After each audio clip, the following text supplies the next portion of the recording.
the cells from fecal material of different individuals, and they just reported it, no any association or anything like that.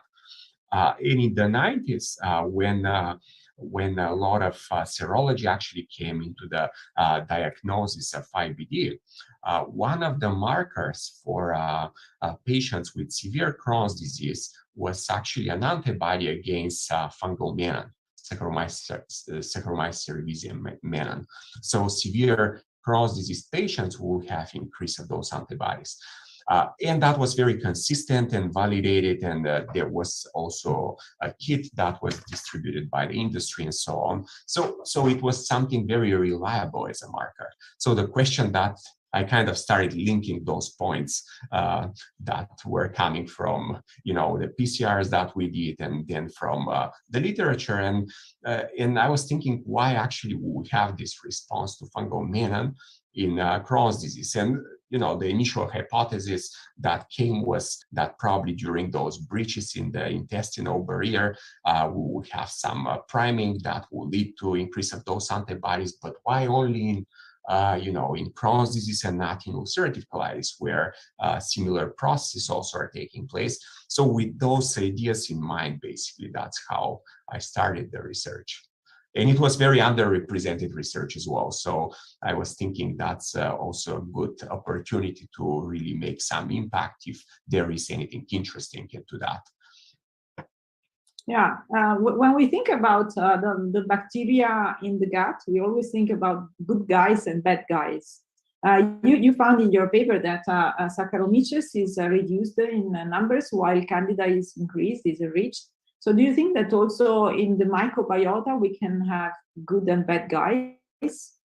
Yeah, so people have been playing with that idea, and there is even a commercial probiotic based on Saccharomyces cerevisiae boulardii strain. And there are a couple of clinical studies in travelers' diarrhea, for example, with that strain. So people have been thinking about that for a long time. So when we did our very deep analysis, we saw those associations. And then we went to actually experimentally address those. So the answer is not that simple. So what we think actually is happening, it's actually all dependent on the context. And of course, on the fungal side, even if we focus a lot on Candida albicans in our research, although we have also a collection of Saccharomyces cerevisiae strains, but those do not colonize that well the intestines and are not represented so well across the population as Candida albicans. So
but it depends in what context that immune response is actually looked under and what type of challenge the host will have. And a strain that can be a pathogen in a certain context might have actually a beneficial properties. So to put that in a context of disease, for example, severely immunosuppressed patients, that's where basically a gastrointestinal candida candida species become a problem. And there are very good recent and not so recent studies showing that there is a translocation of Candida albicans and Candida parapsilosis strain from the gut into the system in severely immunosuppressed patients. And that's why those patients are prophylactically on immunosuppressant drugs and so on antifungal drugs and so on. So in that situation, any strain, no matter if it has properties to really invade the host or it's less invasive, if it gets through in an immunosuppressed host, it will do a lot of damage. But if you look in a situation where similar species at least are inserted into the intestinal environment, and then you have a situation of barrier challenge where basically the host is not immunosuppressed, only barrier damage is induced. Depending on the context, those strains can induce a response that is protective, and the host basically recognizes there is something, so it reacts against it. And in that context, it basically helps its own barrier. A very good example of recent study that we have with IL-22 that is produced by T cells in response to Candida and by IL-6 as well. So Candida is inducing that response. But if the host is not immunosuppressed, then that response actually helps for the barrier repair and even can have an effect in the gut-brain axis. So in that context, it's a beneficial response. And then we'll talk about IBD when it becomes detrimental. Yeah, but we also saw that this effect can be mediated by corticosteroids, right? Because when you treat animals or when you collect from patients that have been treated with corticosteroids, you see different effects, because apparently when patients are immunodepressed or are treated with corticosteroids, then these Candida albicans can have the right niche for not only colonizing but also to induce immune response, which is inflammatory, right? That's what you showed in your paper. Yes, but I think the prehistory of that is also important, and what is the context why we did it. So when we were colonizing basically mice with Candida albicans and different strains of Candida albicans, which we'll talk about later, and then induce inflammation basically by disrupting the intestinal barrier and induce inflammation with the DSS. It's like a very acute model. So in that situation, basically, we didn't see any detrimental effect of Candida albicans. But in our previous studies, when we were looking at susceptibilities, genetic susceptibilities to fungal growth and so on, we documented that if you target basically CX3CR1 positive mononuclear phagocytes and macrophages, then you basically infer that susceptibility, but it doesn't happen if you don't target those cells. So what we learned is that those cells are expressing a lot of receptors that are important for fungal phagocytosis and killing. And then if we knock out some of those receptors, we recapitulate the effect. And if we look in patients in genetic susceptibilities, there are mutations in a downstream molecule, CAR9, which are leading to very severe inflammation or to very severe systemic infections in carriers, depending where the mutation is, if it's loss of function or gain of function. But it's all in that region, and there are very good studies by Michalis Leonakis, Ramnik, Suko, and others that were looking into that. So basically, we reason that you need actually a susceptibility for anything against fungi to happen, which makes sense from knowing everything about fungal diseases and genetics. And when we analyzed our patient population, the patients that come here, and we went through for 3 years, we went through over 5,000 patients. all of them they come here because they have to be treated. And what was very striking that more than 50% of those patients are treated with corticosteroids, and then they are moved to another type of immunosuppression therapy, anti-TNF and so on. But nevertheless, there is actually this, if you want to call it, basically an immune component that you're suppressing. So that kind of brought both ideas together. So Candida is actually taking opportunistic, it's a commensal, so all of us carry Candida. Or almost all of us, almost of the healthy individuals that we kind of assess. So basically it depends if there is a susceptibility, and the treatment basically confers this, opens this niche of susceptibility. And then Candida grows, and depending on what we found is, depending on what type of strains and what factors they produce, actually the patient carry, it can be a detrimental or a neutral effect to the specific, for the patients, it's hard to really claim, but if you take basically the fungi out of the patient, and then you do a number of assays or colonize mice, you see basically the effect then. But when you recapitulate this immune type of deficiency or immune suppression. Yeah, but you also showed that. Oh, sorry, Francesco, you had a question? Yeah.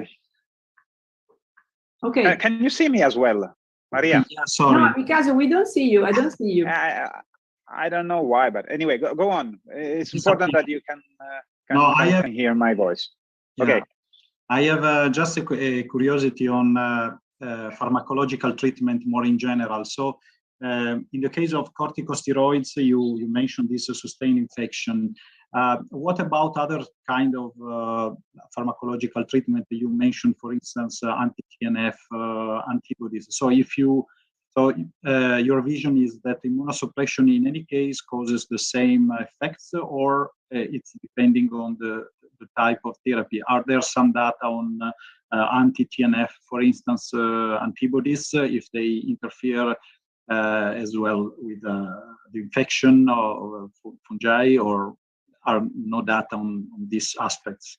Yeah, so in mouse studies, we know that you have to target specific pathways. So it's not general immunosuppression, and corticosteroids are targeting also those pathways because they target it's some specific treatment. So when you go to biologics, that's what we are trying to do now. And we are trying to collect enough data from patient populations that are treated with different biologics to see if there is a biologic that will predispose to susceptibility like that more than a biologic that is not.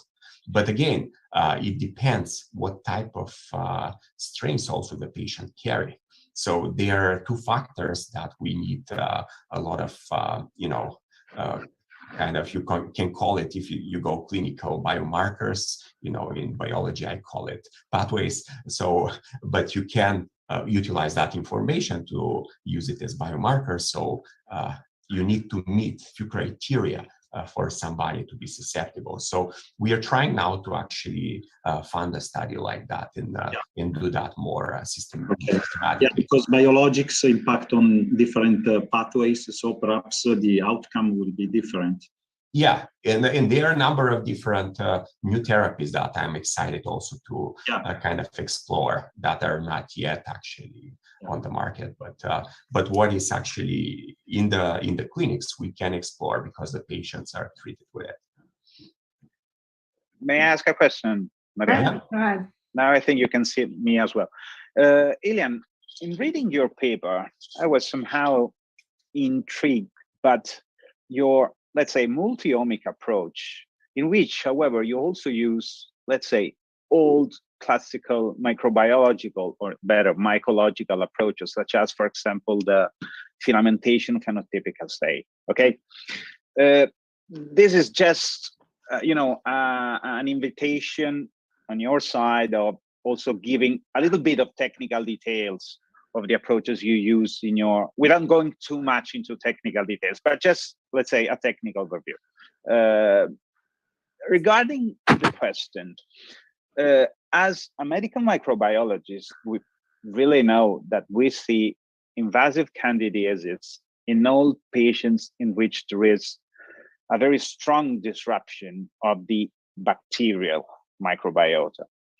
And this is something which you did not address directly in your last paper, but I'm sure that you agree with me that in order to exert the effects that you show in your paper, you need, a sort of disruption, initial disruption of the bacterial microbiota.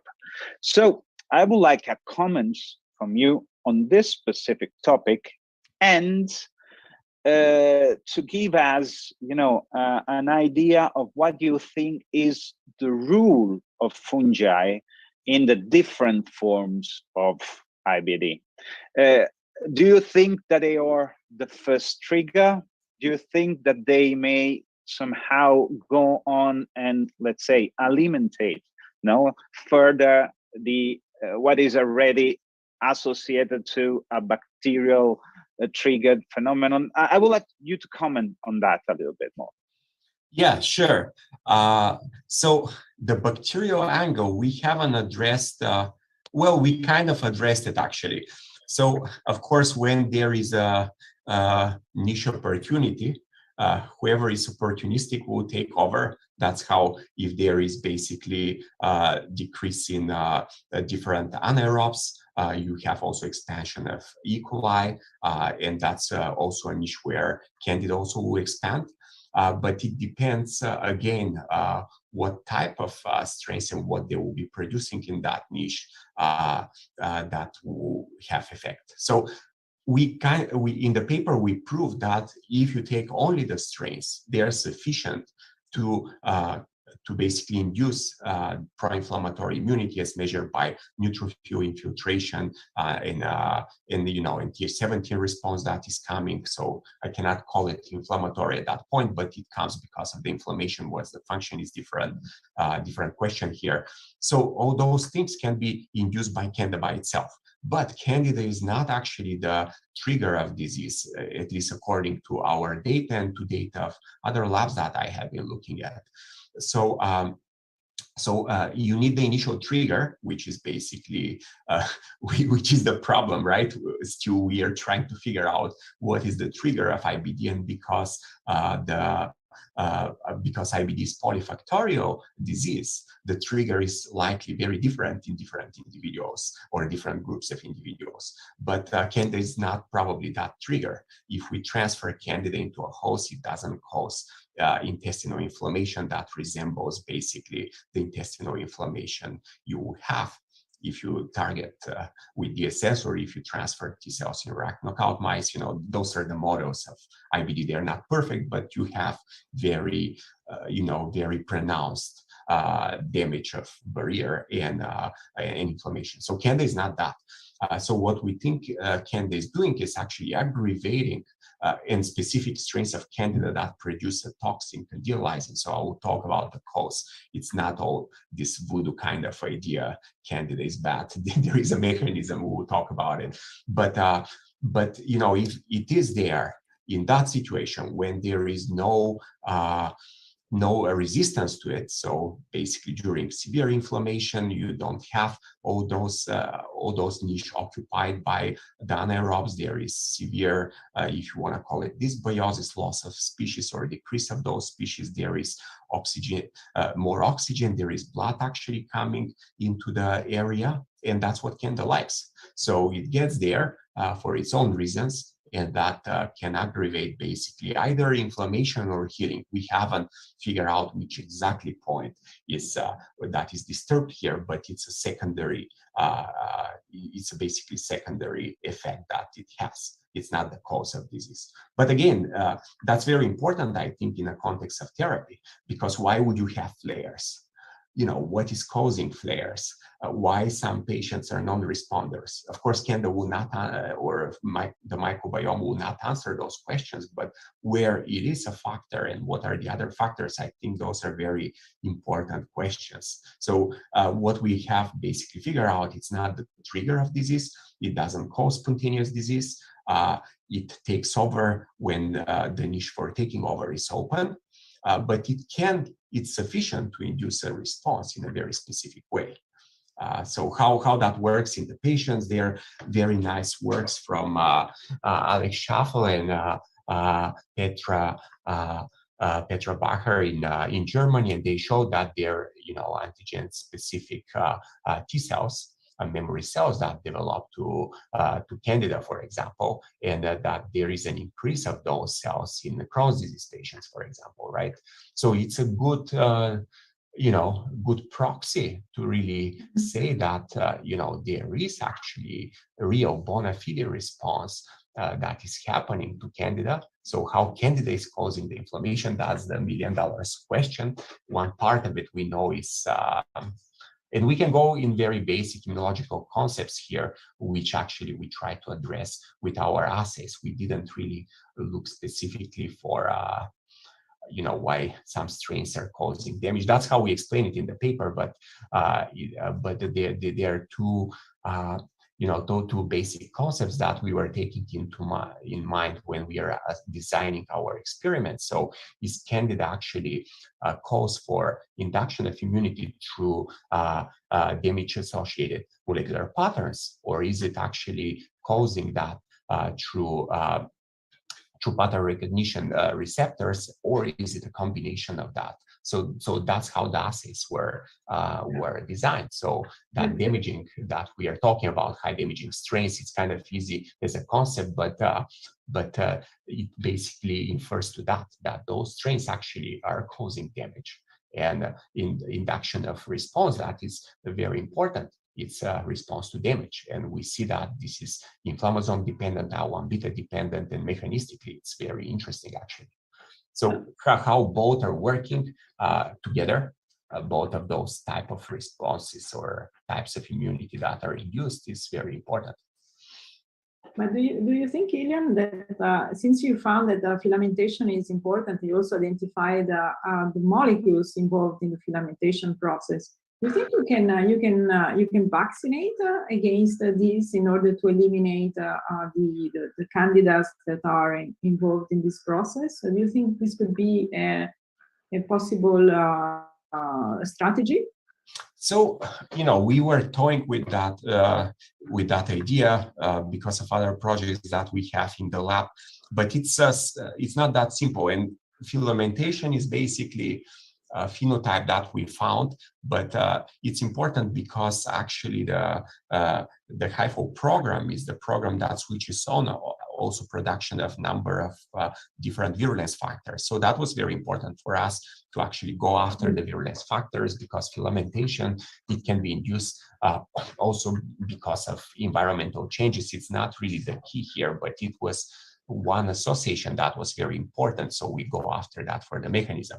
So now if we immunize against filaments, depends what the antigens will be. I think it's a very risky strategy. So for example, there is another study that work at the adhesin LS3 that is expressed on the hyphae, and they immunized mice and they show some protection. But if you go in a patient population and you do that type of immunization, I think it's very risky because it's a cross-reactive antigen. It's also expressed by some bacteria and so on. So what will happen if somebody develops some type of disease then later in life? Do you want to immunize really during IBD?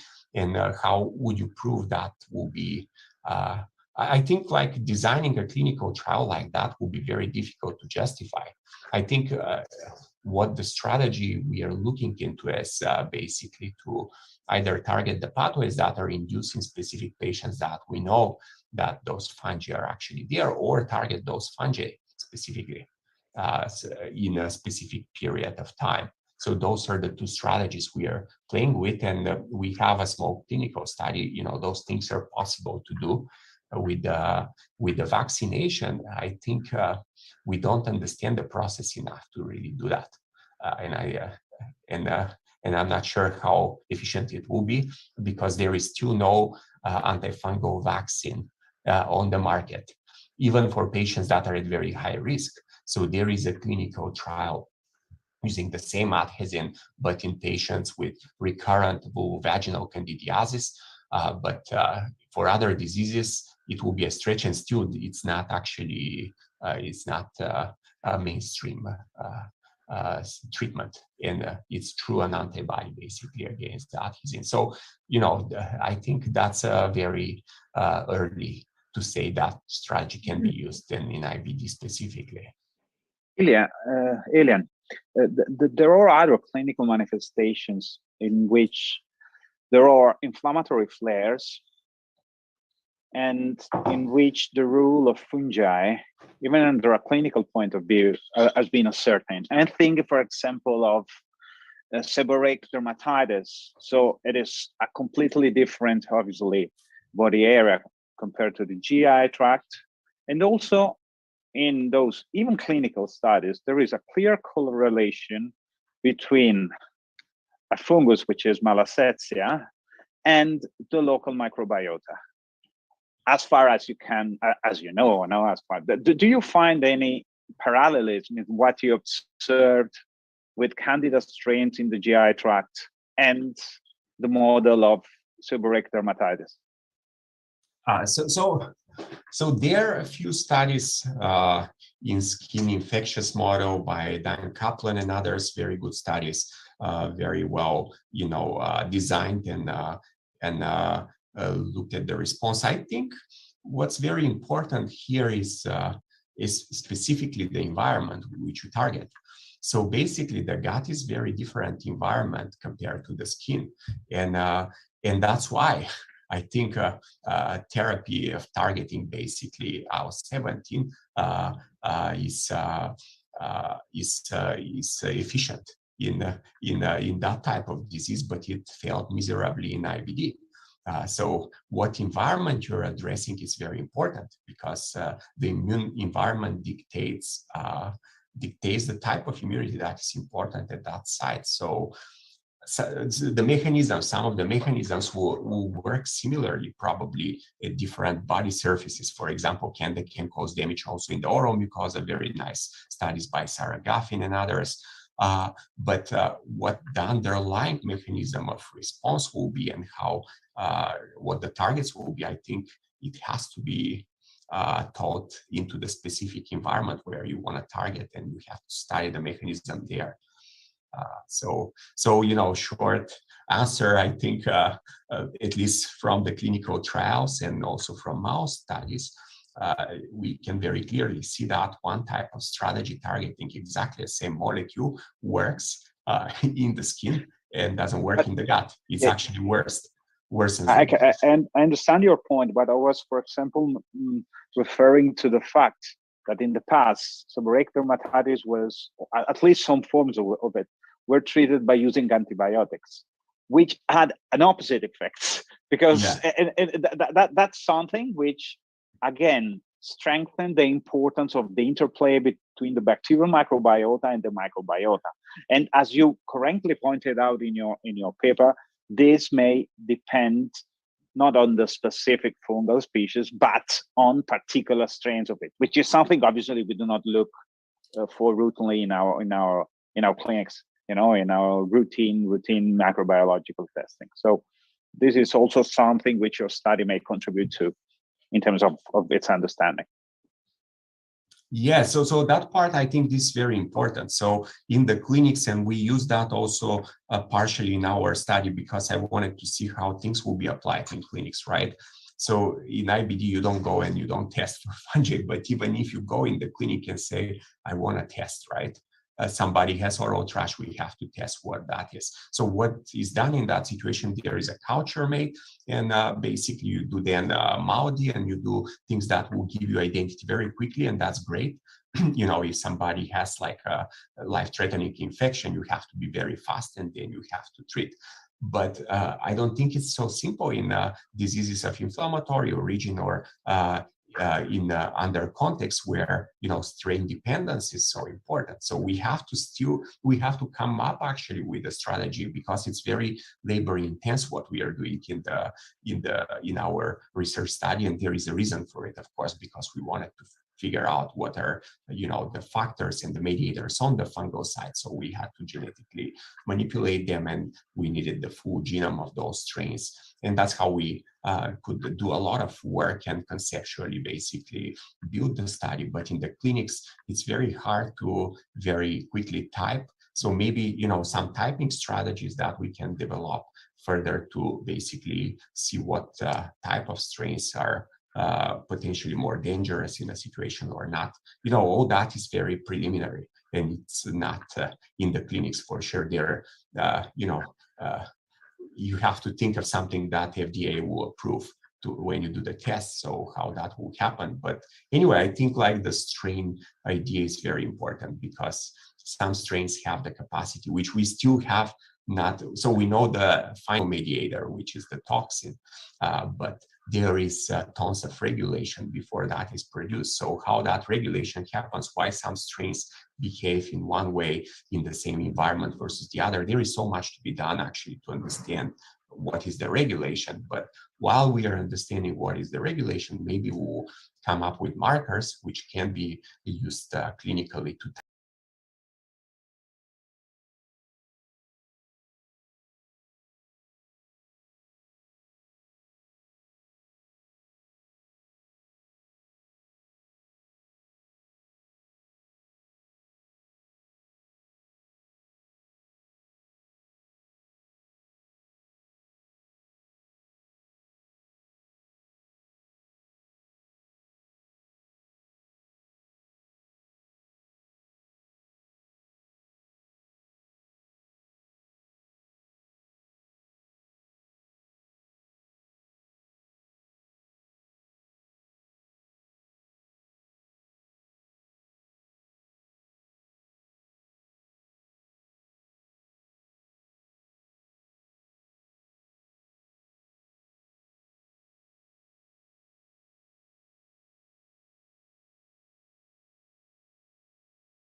increase or other bacteria population?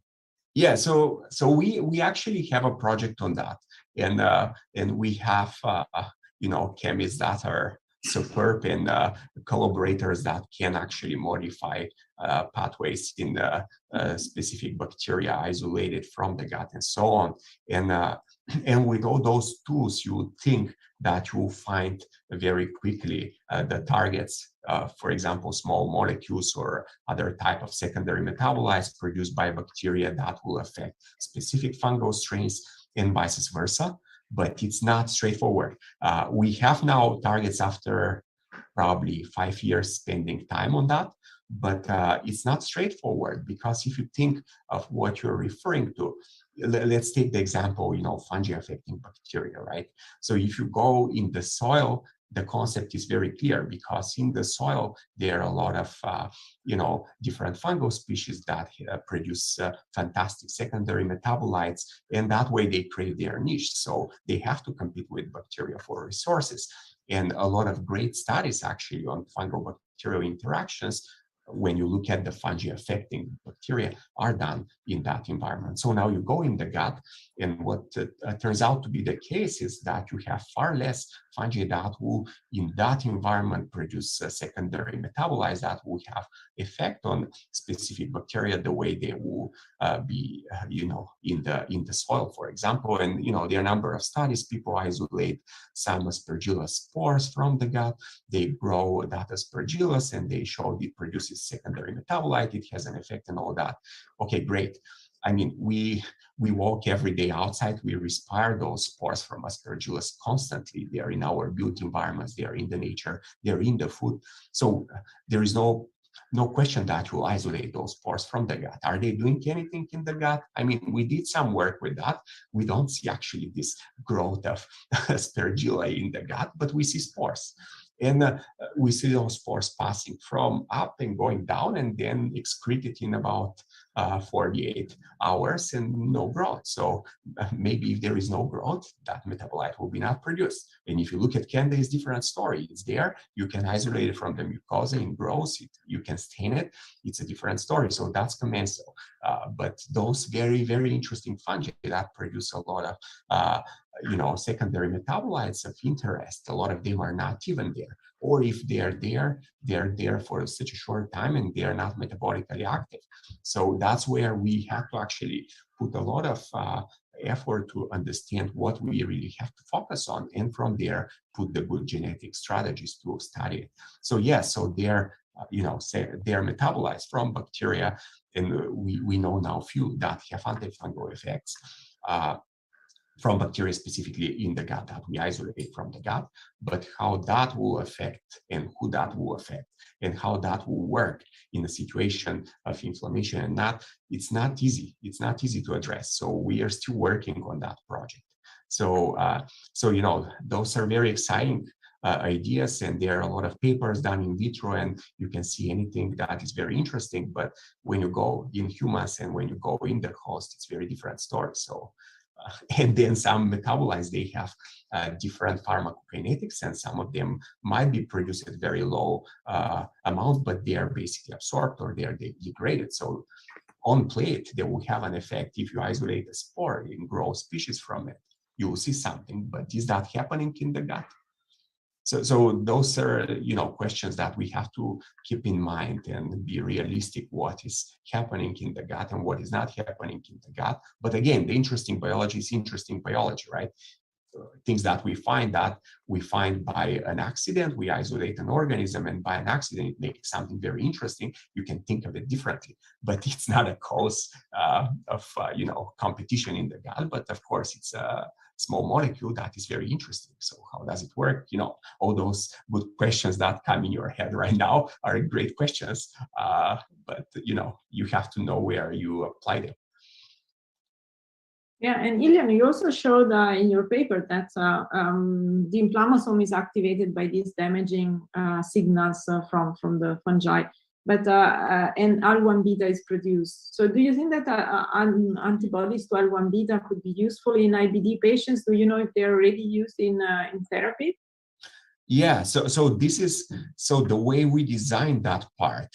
So when we saw actually very strong signal, and there was very good correlation, that was the strongest correlation we got from our cytokine panels.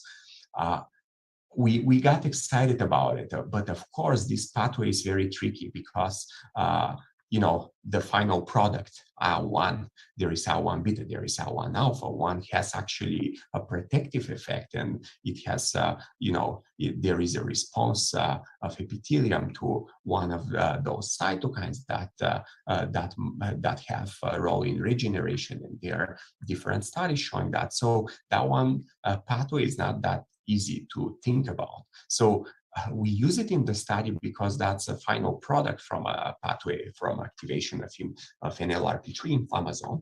So we can actually time when we deliver the drug, and it worked beautifully. So in the mouse model, it shows that what is very important, what comes from the study, is that we show very clearly that damage is important. The damage is activating damage-associated molecular patterns. You have activation of inflammasome. You have very well-known mediator in that pathway, and you can neutralize it, and then you recover the inflammation in that short period of time. So that's great conceptually. But in the clinic side, I know that there are clinical studies. I don't know if they are finished or not, but my prediction is that you would not really want to target that one in the clinics in IBD. You would want to target. But in colon cancer, in cancer patients, in lung cancer patients, it is normal. It is used with very good responses in patients. So, and without too many side effects. So I wouldn't be so worried to use them, especially in patients for a short period of time during the flares. This could be a possibility, no? Yeah, no, it's a great thing. If the clinical trial is done, let's see what the final outcome will be. Mm-hmm. But there,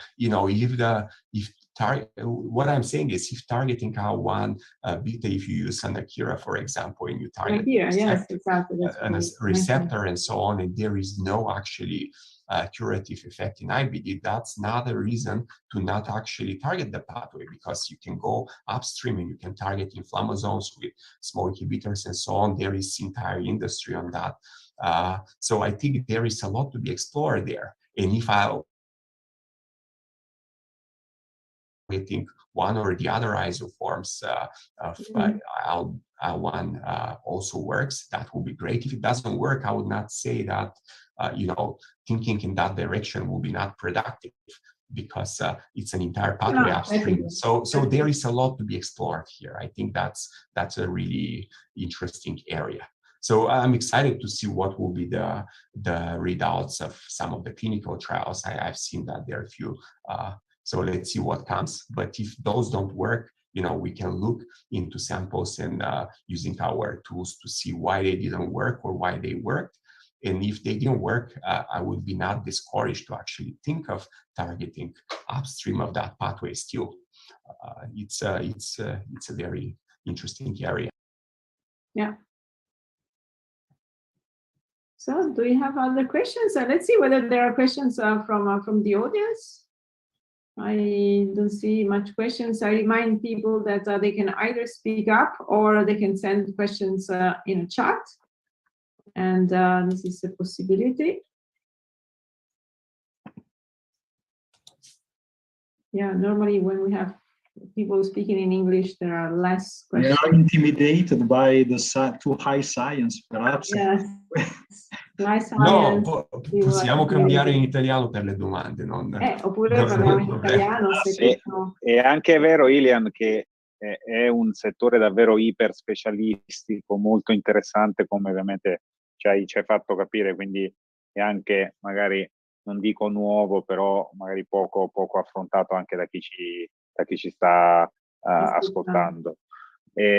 Allora, visto che sei passata all'italiano, te la faccio in italiano questa domanda. Okay. Dal punto di vista della biomassa, no? Dei funghi, no? Noi sappiamo che una cellula fungina è circa più o meno 10 volte, poi dipende anche dal tipo di fungo, superiore, però sappiamo anche che è molto meno rappresentata rispetto alla controparte batterica.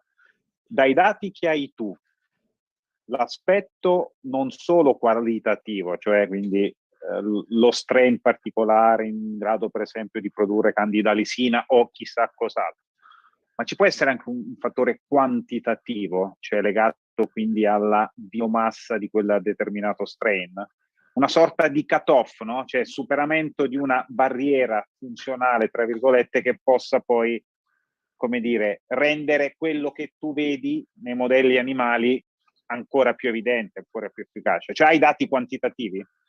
Sì, abbiamo guardato anche nella quantità e c'è una espansione in certi pazienti e secondo me questo è anche importante, perché anche se un organismo può produrre un tossina, no? Se il tossina è molto molto forte, That's right. Yes. poche cellule avranno effetto, però se il tossina ha un effetto che non è per esempio sul neurone o qualcosa che è veramente tossico,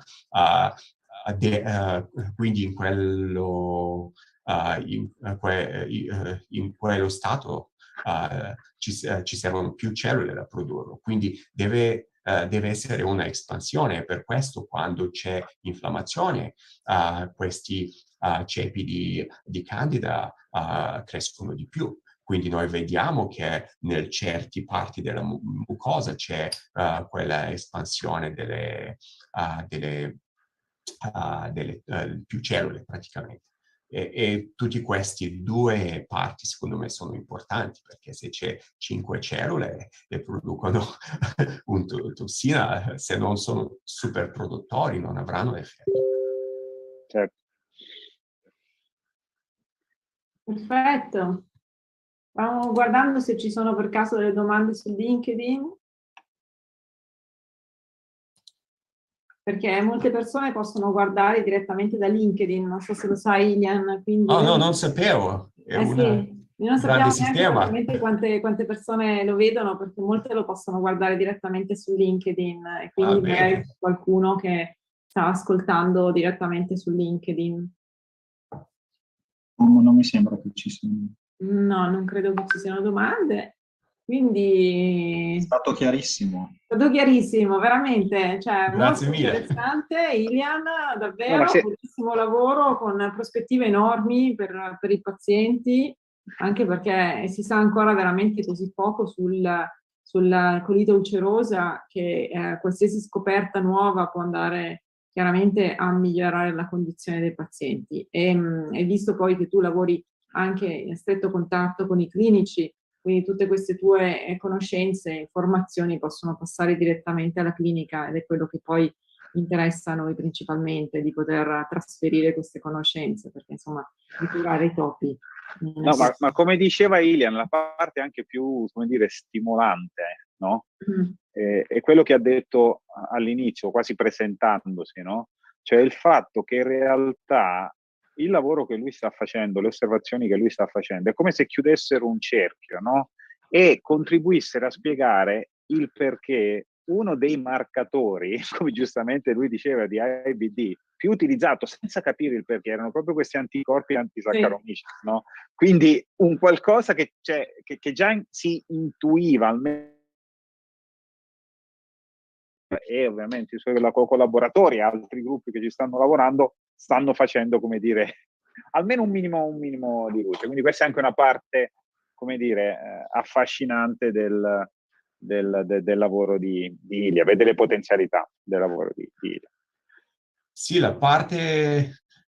A me mi interessa molto la parte meccanistica, perché se capisci com'è il meccanismo, puoi fare tutte le applicazioni che ti vengono come idee, però è importante anche da dove viene la domanda. Quindi se domanda viene dalle osservazioni nelle cliniche, e se queste osservazioni non sono case reports, ma sono sostanziali tra diverse popolazioni di pazienti. Anche per la Candida abbiamo praticamente fatto comparative studies, di studi da diversi paesi, fatti da diversi ricercatori, perché è importante che c'è un effetto che in un clima, per esempio, molto più tropicale, c'è molto di più spores, no? Quindi uno può acquisire di più, ha una più grande probabilità di acquisire spori, e poi quando fai ITS sequencing tu vedrai funghi che non li vedi in altri... Ma tu davvero credi che funghi esogeni possano avere questo ruolo? O pensi, no, come non stai penso. osservando, sono più gli endogeni, no? Sì, secondo me nelle malattie dove c'è inflammazione, dove c'è un processo a termine lungo, non è infezione, no? Perché l'infezione, esatto. qualcuno c'è quella suscettibilità, no? E praticamente quando vengono i spori in qualche persona, nei suoi polmoni possono crescere i funghi, e così come l'aspergillosi succede, o mucormycosis. Quindi c'è persone che praticamente come si dice? Inalano. Inalano quegli spores, e poi è un problema per loro. Però questo è infezione, buona fide, no? Esatto, modelli diversi, Sì, completamente quindi diversi rispetto quando a quello. hai inflammazione, che è una cosa a termine lungo per anni, c'è un effetto di una cosa così sarà veramente minute. Deve essere una cosa endogena. Quindi tutta questa logica, e poi abbiamo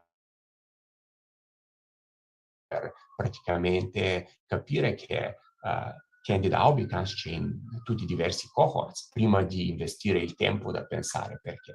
Perché se è una cosa che è sempre interessante, però in un cohort tu puoi spendere 3 anni da studiarla, e poi alla fine capirai che non è importante. Quindi abbiamo guardato tra tanti studi prima di investire il tempo, perché ci serve molto tempo da fare queste cose, strategie da pensare. Quindi per questo sì, è importante che un fenomeno si vede in diversi cohorts. Oppure se si vede in un cohort, e se questo cohort è molto specifico, ok, magari è una cosa genetica, una cosa così ancora interessante, però se non sai perché in questo cohort solo si vede, io direi non focalizzarsi su queste cose, perché è un sacco di tempo e effort. Se non fa impact è inutile. Va bene, allora finiamo con una domanda di scienza eccelsa. Quando eri a Milano, ti favi per il Milan o per l'Inter? Ah, no. Non posso dire una cosa così in pubblico perché non voglio nemici.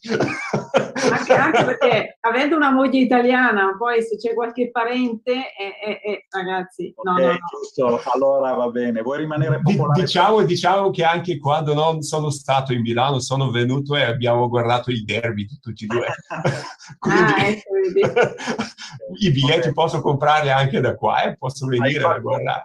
Hai fatto bene a non sbilanciarti perché rischiavi di annullare tutta la tua popolarità. La popolarità, esatto, in 2 minuti la popolarità. Sì, no, non parliamo per queste cose dove ci sono i tifosi. Anche soprattutto quest'anno che è stato così combattuto. Sì, ho visto, sì. Ok. Va bene, Ilian. Grazie tante, Ilian. Vai, Maria, scusa. No, volevo solo ringraziare Ilian perché comunque ci ha dedicato un'ora del suo tempo veramente prezioso e spero che tutti abbiano imparato qualcosa da quello che ci ha detto, perché secondo me in un futuro il trattamento dell'EBD passerà anche attraverso i funghi, quindi questo è chiarissimo.